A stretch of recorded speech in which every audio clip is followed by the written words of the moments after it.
I don't care whose fault it is or what should or could have been done. Like, here we are. How are we going to resolve the situation? So focusing on solutions is good advice I'll give everybody watching and listening, and good advice to take myself.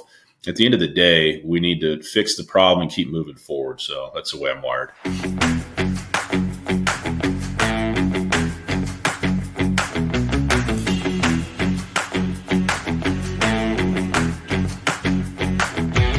Welcome back to another episode of Keeping It Real Estate. I'm your co-host, Dan Brisse, and today we have Jason Wright joining us on the show. Jason is a speaker, author, entrepreneur, limited partner, real estate investor, and digital marketing architect with a passion for helping other real estate investors and entrepreneurs with their sales funnels. Jason prides himself on his ability to connect with people and speak to them in a language they understand. Jason is able to design successful marketing automation machines, all while keeping a positive attitude and sense of humor along the way. With that said, Jason Wright, welcome to the show. Thanks for having me, man. I appreciate it. Yeah, so all that intro there and getting our listeners kind of tuned in, maybe give us a little background on your early days of how you got to where you are now. Yeah, so for me, I was working, this is probably about 9 years ago at this point. I was working for a guy, private family company, and the family was worth a fortune, right? $300 million a year in revenue.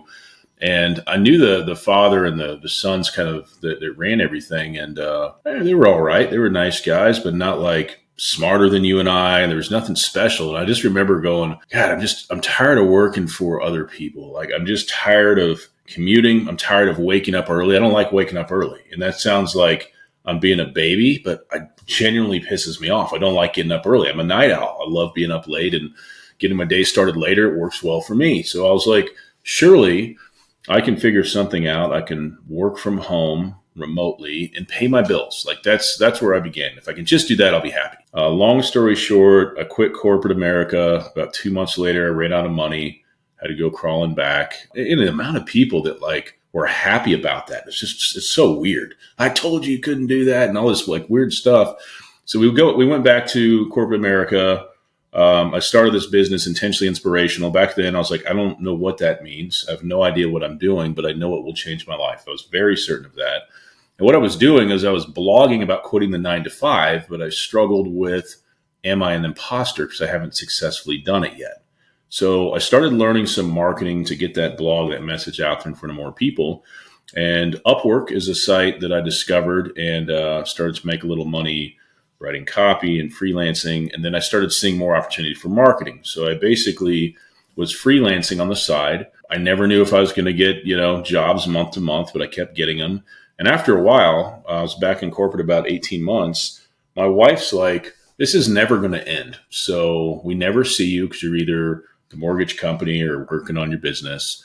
Let's see what you can do full time. Like, you make enough money part time with that. It's about the same as the full time. Just give it a shot. So I quit, and that was about 6 years ago. So we've been doing digital marketing for 6 years now, and it's evolved. It was really broad back then, but where we are now is we work with real estate investors, specifically in ActiveCampaign, and we help them with raising capital, nurturing new investors, et cetera, et cetera. And guess what? I can work from home. I can sleep in and pay my bills. So it sounds silly, but it was so important to me, and I cannot imagine going back. Like, if people tell me what to do now, I just can't even take them seriously. I'm just like, nah, I'm not going to do that. So. Wow. So digital marketing for 6 years. And at the end, you're saying you're helping raise capital for real estate investors. What does your company do, or what's the process that helps investors raise capital? How does that look? Yeah. So one thing that we find is a lot of people are not using a CRM. They're not using email marketing. So ActiveCampaign is a program that offers those services. Some competitors of ActiveCampaign, if you're not familiar with it, HubSpot, Go High Level. Go High Level is probably the biggest competitor right now. So what we do is we either help people start fresh or switch them over from where they are, set up a CRM, set up some pipelines, some marketing automation, some emails, and teach them how to use it. It's basically a one-time project, but we support them for life. So we teach them the importance of growing their list, how to build those relationships, because real estate investing is just relationship business, right?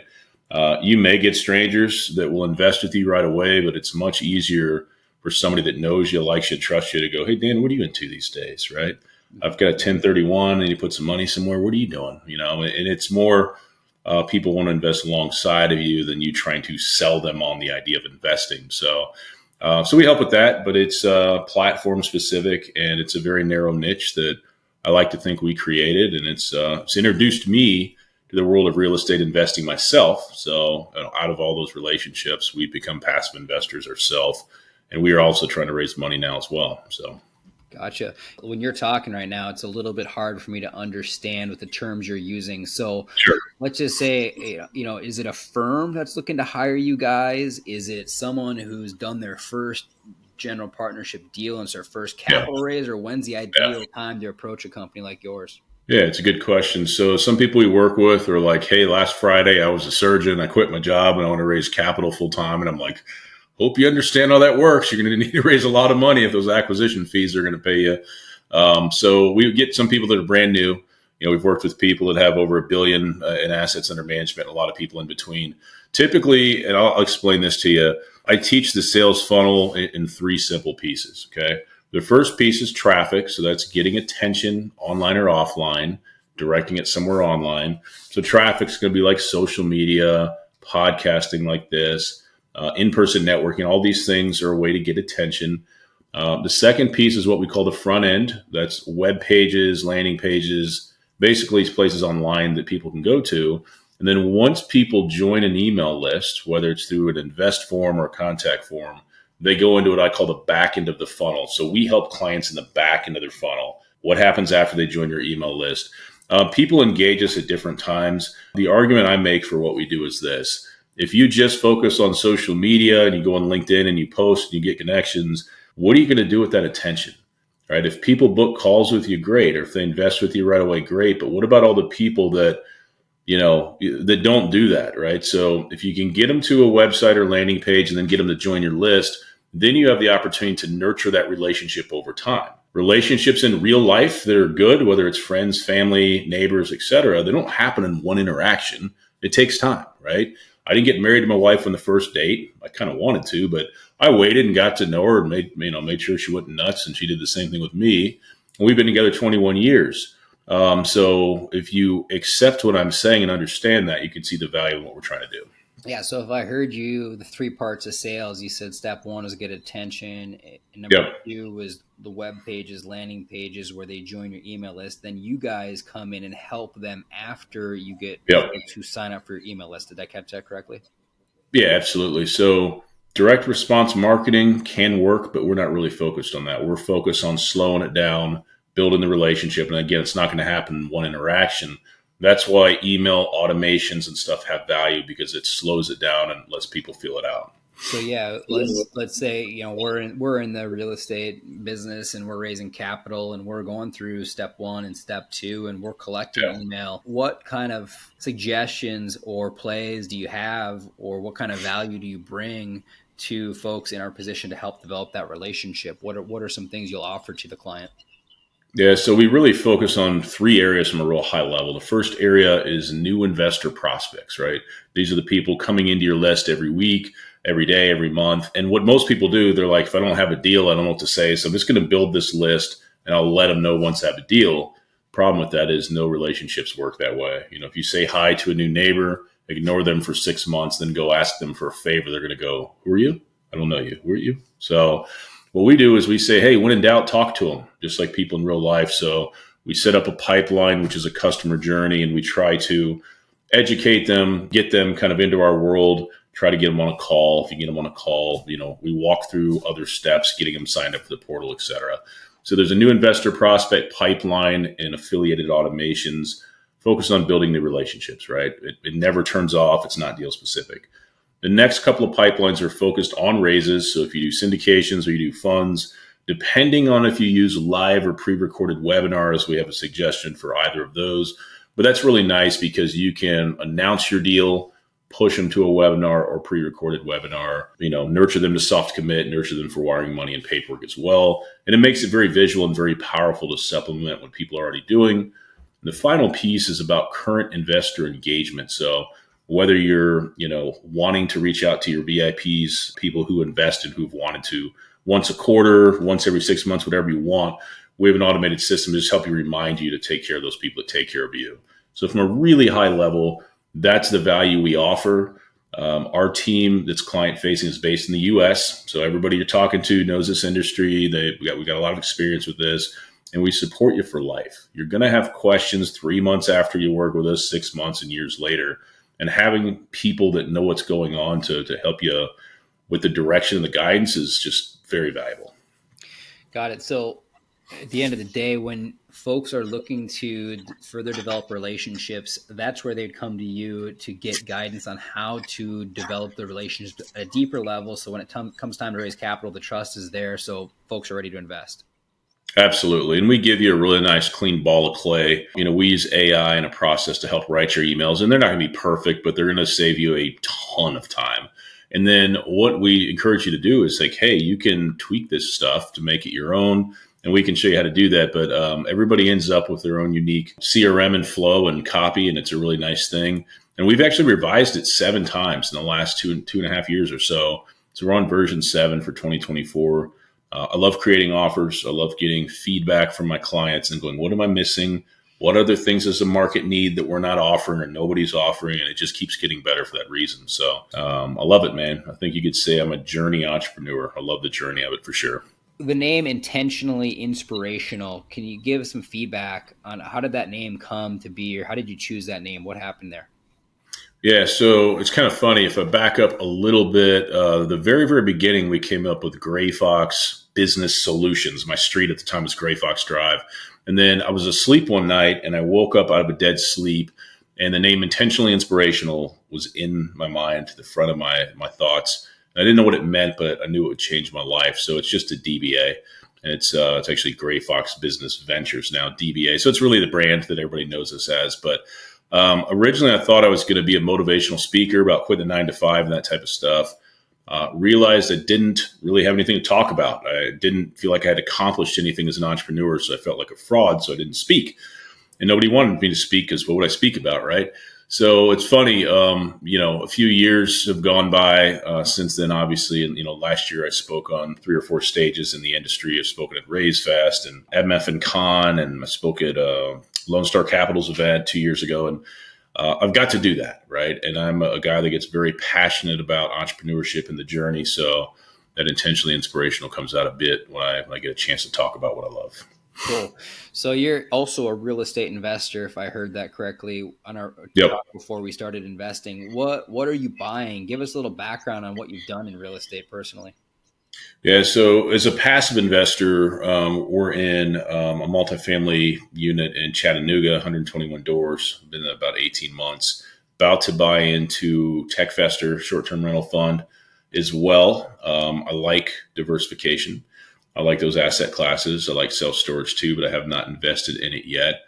And we are trying to raise money for a multifamily deal down in Corpus Christi, Texas right now as well. So I haven't done a ton as an investor, but I have done some, and I'm, building up that resume as well. And the reason why it's like there's so much overlap between our real estate company and our marketing company, because it's all basically the same stuff, just different sides of the fence. So got it. What was the second endeavor? You said you're invested in a multifamily property, and right before you said diversification, what was that? What was the idea? TechVestor. So TechVestor is a company that has a short-term rental fund. We actually have a fund with them as well, but I want to invest in that as an LP so that when I do talk to potential investors of my own, if I don't have a syndication running, I can tell them about that fund as well. But that thing's cash flowing like crazy and doing really, really well. I know all the owners of that, so it's something I like. And what product do they bring, TechVestor? Yep. So it's short-term rentals. They have a portfolio of, I believe, I was just in Phoenix touring one last week or 2 weeks ago, 118 across the country. And they take investor money and they buy new short-term rentals. They market them, they stage them, and they get the highest average daily rates they can. And they get really high rates, but they're amazing properties. So you're paying for that machine to acquire, stage, remodel, and market those. And it works really well. So. Yeah. When you're looking at your real estate investing career, what was your first real estate investment? And looking back, would you have done anything differently? Yeah. So the first one was that multifamily in Chattanooga about 18 months ago. And really, I didn't know what I was getting into, but I liked the general partner that I was working with. I trusted him. I know he put his own money in the deal. It made sense from a logic standpoint. And I'll just be honest, I'm a gut check guy, and I know that could be dangerous, but I don't think so because, everything passed the gut check and it feel good. So would I do anything differently? No. The deal's not doing bad now. It hasn't gone full cycle yet, but I don't have any regrets. I don't have any reason to. One thing I've learned about myself, which is kind of funny, I'm 42, so I was born in 81, and I never considered myself to be old school with business. But if I'm going to raise money for you or if I'm going to invest in what you're doing, I insist that we meet in person. I insist that I break bread with you. If you're a drinker, I insist I see you with a couple of drinks or a cigar because I want to know who I'm really dealing with. And if I get any red flags or I don't like something doesn't feel right, I'm out. It's that simple. It's all gut, but it's served me well this far in life. And when it comes to investing money, it makes even more sense. Yeah, I love it.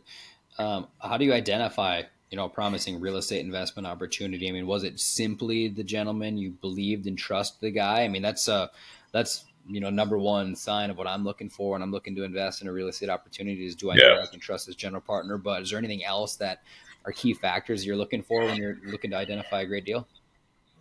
Yeah, I mean, now I've got, I would look at more stuff now than I would 18 months ago just because I know more. Obviously, now fixed rate debt is a lot more interesting to me than variable.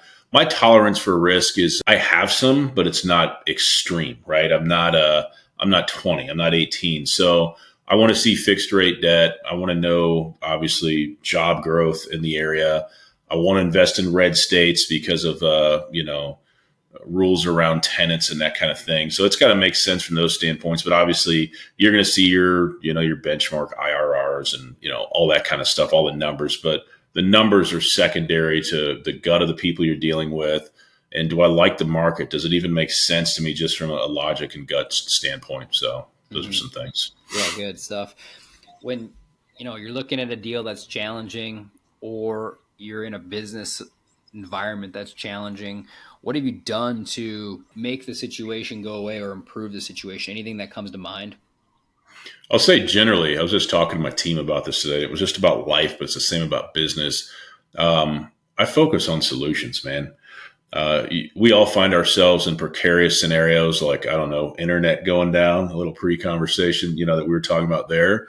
And, I don't know you well, but I feel like I know you well enough to know that you're the same way in that regard. So I don't care whose fault it is or what should or could have been done. Like, here we are. How are we going to resolve the situation? So focusing on solutions is it's good advice I'll give everybody watching and listening, and good advice to take myself. At the end of the day, we need to fix the problem and keep moving forward. So that's the way I'm wired. And that's absolutely critical in this business. Jason made a little comment here. My Wi-Fi went out. I've got Starlink, and I've been trying to get Starlink team to come out and help me fix it. And it's been 3-4 days now. So I'm moving and grooving, going from different place I can to get Wi-Fi, and I'm setting up at different locations. And here we are, recording a webinar at a place I normally wouldn't record a webinar, but we're here. And I think with multifamily, if there's one thing I can say with certainty over doing this since 2012 to now, is the problems will never stop coming. You're always going to have problems. They will keep coming and keep coming. And you have to, like Jason is saying here, be a solution-oriented person and plow through. I would agree. I don't really care, what happened. I mean, give us the background of what happened so we can change. But like blaming and getting angry at people, let's find a solution to move forward and let's get it done. So that's critical. I think another piece there is, and I'll just say it to challenge people listening, but don't be scared to, if it's your fault, own that, right? Say, I screwed it up. Sorry, but let's focus on a solution. So that gets people's trust and respect. It goes a long way. So 100%. Let's talk about some of the trends that are happening in real estate right now. You talked a little bit about bridge and fixed. Where do you think things go from here? Do you think we see a bunch of blood in the streets with variable rate debt popping, or do you think that it's a low decline and we're at the bottom and we start trending up from here? So I think one trend, I started seeing this. It's funny because I talk to so many people in this game about my marketing that they don't see me as competition. They don't see me as anything but like just a neutral person to talk to, but I get so much feedback on what people are thinking and feeling about the industry that I start to see these trends, which is really interesting just from an information standpoint. Build to rent became a big deal last year. A lot of people started shifting to build to rent or building as far as investments, and that seemed to work out really well for a lot of people. Something I just heard the other day talking to somebody about this very same thing. They said a lot of these banks are actually working with people because they don't want these loans to fall apart, right? So we heard there's going to be a lot of blood in the streets. I'm not an expert. My guess is we may see less than we originally thought because a lot of these banks are in fact saying, hey, let's give you more time or let's work this out. So if people are focused on solutions and you have a good relationship with those banks, I think people are mitigating it, right? So will this flush out a lot of rookies that got in as maybe sponsors or GPs? Probably. But that's the way that all good businesses go. Cycles churn out the weak, and the people that keep making it. You talk to somebody who's been investing since like '05. I mean, they're kind of an OG in the game. They've gone through '08 and 12 and a couple of these crazy times and learned through that. So there's my answer. Yeah. Yep. Yeah, looking ahead, where do you see the biggest opportunities, within multifamily real estate investing, if you had to put your finger on it? Yeah, I mean, I think it's just distressed properties, right? People that are, emotionally done or out of money or their team's just not getting it done. I think that's what a lot of people are sitting around waiting for. I was just at Raise Fest in Phoenix a week or two ago, and Neil Bawa's, I've got to meet him and hang out with him several times, but he said, this is the first time you're going to hear me talk and be optimistic. Generally he's like, I'm the guy saying, the sky is falling when nobody else is, but he's like, I'm actually saying, I think it will be a good year for buying in multifamily. And he really went through kind of his data points as to why. And some of what I'm saying is some of what he said about lenders working with people and adjusting things and that type of stuff. So I think distressed properties is probably the best opportunity. Yeah, I'd second that. We did have Neil on our podcast, our show, I don't know, probably 4 or 5 months ago now. And he was already, putting that flag up of that. We've got huge opportunity coming. And if you look at the data after where valuations were in the end of 2021 and early 2022 compared to where they are now, you're far more likely to have cap rate compression on your side versus what we've just gone through with interest rates rising and cap rates rising. It's interesting. You could have bought a deal in 2022 and done an incredible job of increasing income and controlling your expenses and increasing your net operating income. And you may have 50 or 60 or even 70% NOI increase, but not much value increase. Those are the types of deals. If you can come in and buy those deals where you've had major NOI growth, and you can come in with fixed debt and get to a cash flow position and then allow cap rates to compress as interest rates likely come down at some point in the future, or at least lower than where they are today, you're setting yourself up for the chance of making really, really good money. So I'm with you there. If you know what you're doing and you can move the needle via NOI growth and you've got the right debt and can weather the storm and you got a great team, those buyers should be extremely optimistic, and I know most folks are. How about challenges that are in the industry? Bigger challenges. Anything else that you're seeing, moving forward that listeners should be aware of, or let's say passive investors as they're looking for deals, or maybe how you're identifying, this is a deal I would invest in. Anything else that you'd add to that? It's something I hear a lot. I don't disagree with it, but it's just really vet the sponsor, really vet the other general partners, because sadly we live in a world where a lot of people are bullshitters, right, about their success or whatever. I'm not that way. I was never the fake it till you make it type of guy. It just felt so unauthentic to me. So just because a deal sounds great, hit pause, do some research, have the conversations with the people that are involved with making it happen in operations and that type of thing. And I think it'll be time and effort well spent for sure. Yeah, great. So when I hear you talk about what you guys do, what your company does, it sounds complex. It sounds a little bit confusing, and I'm just trying to gauge, if we were to hire you guys, how much would our team, how steep is the learning curve as far as bringing your product to our investors? Yeah, great question. So, the amount of work for you guys, we try to make it as small as possible. So what we're doing with AI to help write email copy this year saves clients we work with now versus clients we worked with 6 months ago a lot of time. I won't call it done for you. It is done with you, but as done for you as possible. Okay. So if somebody hires us, we send them a sheet called a client needs sheet. It probably takes you 20 minutes to give us what we need there, access to ActiveCampaign or a link to set it up if you don't have it. And then we're going to do our thing for a couple of weeks. We're going to give you updates that aren't going to mean anything like, hey, we're in the setup phase or quality check phase. And then when we get finished with what we do, we share a resource that is basically Loom videos, reminding you what you paid for, giving you the high value of how it works. Then we're going to walk you through tweaking your subject lines in your email copy and turning on automation. So it'll start to make sense. There's going to be some points we're going to have questions. What we do is the most challenging, most difficult, most complex part of marketing. But I think we do it and teach it and explain it in a way where it's easy. Because you may say, I hear these words, what does that mean? And I'm going to say it to you in plain English. You're going to go, okay, that makes sense. We're really an education company that happens to teach marketing automation to investors, right? Yeah, so you go through that process and there's some tweaking and stuff you do.